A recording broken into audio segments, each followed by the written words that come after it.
పెళ్ళనేది మామూలుగా జీవితంలో ఆనందం అంటే నింపుతుంది ఏ ఆడపిల్లకైనా. అది ఈ పాప విషయంలో, శ్రీవిద్య విషయంలో నిజంగా చాలా బాధాకరం, విషాదం. ఎందుకంటే పెళ్ళనేది ఆనందానికి లేకపోతే కొత్త నాందికి అది చిహ్నం. కానీ ఈ పాప కేసులో అది ఏ అనాలో కూడా తెలీదు. ఒక విషాదానికి చిహ్నంగా అయిపోయింది. దాదాపు వారం కింద జరిగింది 3వ తారీఖు. మేము ఆ రోజే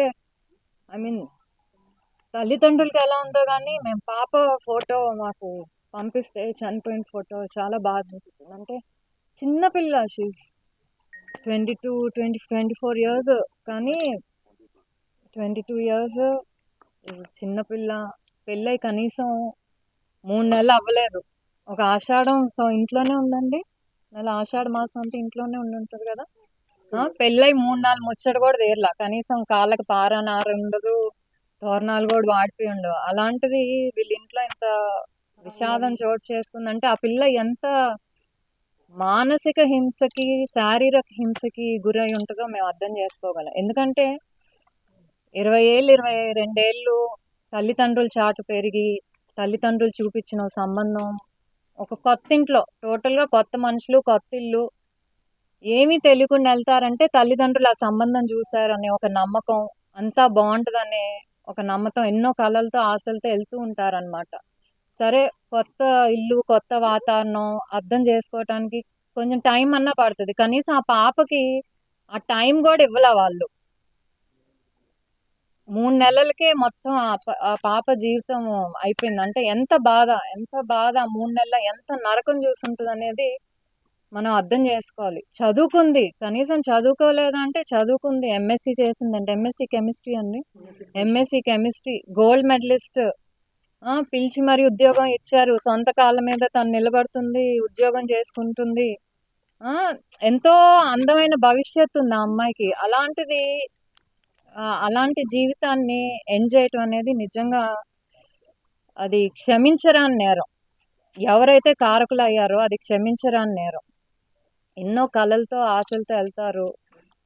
బాగుంటుంది, ఫ్యూచర్ బాగుంటుంది, ఇంకో కొత్త లైఫ్, కొత్త పరిచయాలు, కొత్త లైఫ్, నాకు ఒక కుటుంబం ఏర్పడుతుందనే ఉద్దేశంతో అమ్మాయి ఎంతో ఎదురు చూసుంటుంది. దానికి 3 నెలల ఇదిలోనే అది అంతమైపోయింది.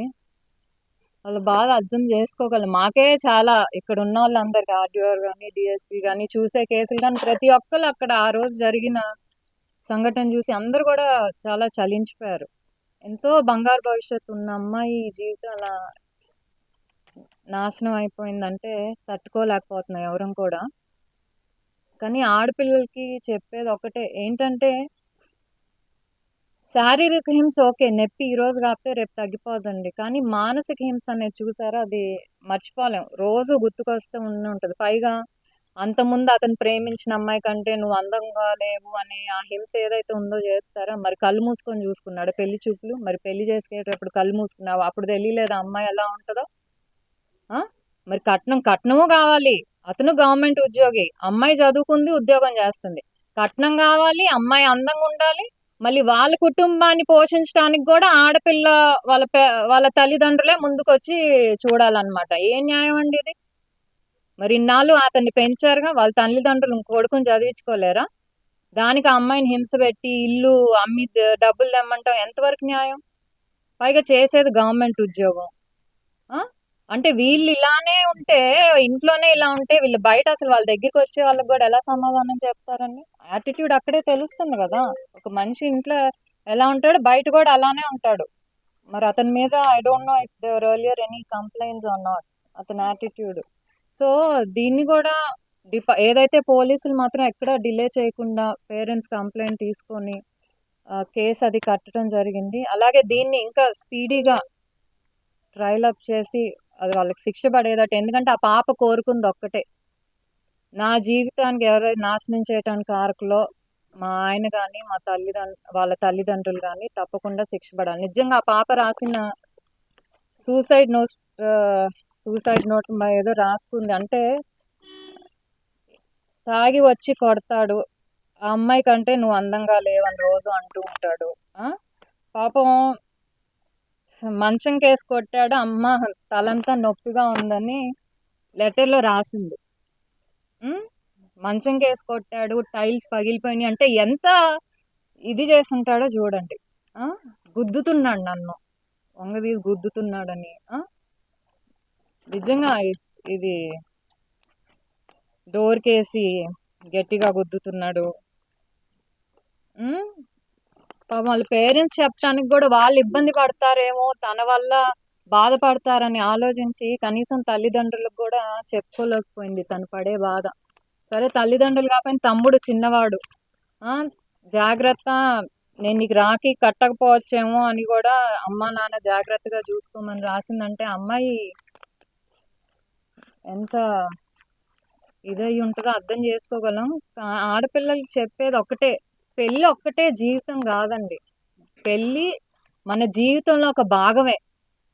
మనం బాగుండాలని పెళ్లి చేస్తారు, కానీ మనకు అక్కడ ఏమైనా ఇబ్బంది వస్తే మన తల్లిదండ్రులు చెప్పుకోవచ్చు, మనల్ని వాళ్ళు కాదనరు.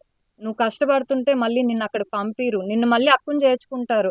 22 ఏళ్ళు 23 ఏళ్ళు కని పెంచిన వాళ్ళు జీవితాంతం చూసుకోలేరా? పైగా చదువుకుంటుంది ఆ పాప, ఉద్యోగం చేస్తుంది, చక్కగా సంపాదించుకుంటుంది, బయటకు వచ్చి తన కాళ్ళ మీద తను నిలబడి తన జీవితాన్ని నడుపుకోవచ్చు. కానీ తను పడిన ఎంత చిత్రహింస, 3 నెలలు అంటే టైం చూడండి, కనీసం అంత టైం గ్యాప్ కూడా లేదు. 3 నెలలు, పైగా 1 నెల ఇంట్లోనే ఉంది అంటే దాదాపు 2 నెలల్లో అమ్మాయి ఎంత చిత్రహింసలకి క్షోభకు గురయ్యిందో మనం అందరం అర్థం చేసుకోగలం. తల్లిదండ్రులు కూడా కొత్తగా పెళ్లి చేసినప్పుడు కొంచెం పాప ఎలా ఉంది అనేది చూసుకుంటూ ఉండండి, అడగండి ఏమవుతుందని, ఏమన్నా ఉంటే మాకు చెప్పండి అని చెప్పి. లేకపోతే తల్లిదండ్రులు చెప్పుకోలేకపోతే వాళ్ళు బాధపడతారు. ఇంత కట్నాలు ఇచ్చి 10 లక్షలు ఇచ్చి కట్నం ఇచ్చి పెళ్లి చేశారు, మళ్ళీ వాళ్ళని ఎందుకు ఇబ్బంది పెట్టాలనే బాధతో కూడా చాలా మంది ముందుకు రారు.